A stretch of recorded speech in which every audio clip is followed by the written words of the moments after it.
সদ্য বিবাহিত রাজপুত্র জয়কুমার পালকিতে নববধূকে নিয়ে ফিরছিলেন। ঠিক তখনই বিশাল এক দিঘির পাশে থামলেন।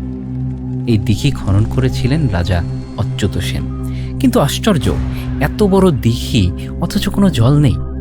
রাজা অচ্যুত সেন একাধিকবার স্বপ্ন দেখেছিলেন এক নববিবাহিত রাজপুত্র যদি এই দিঘিতে নেমে এক কোদাল মাটি তোলে তখনই উঠবে জল।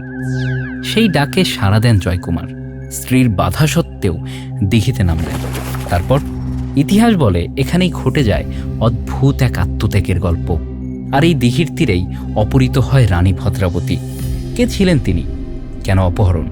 আজ আমরা শোনাব সেই বিস্মৃত রাজ্যের জলগল্প, আর দেখাবো প্রকৃতির আয়নায় লুকিয়ে থাকা বাংলার সৌন্দর্য। চলুন ঘুরে আসি রহস্যমোড়া জয়সাগর থেকে।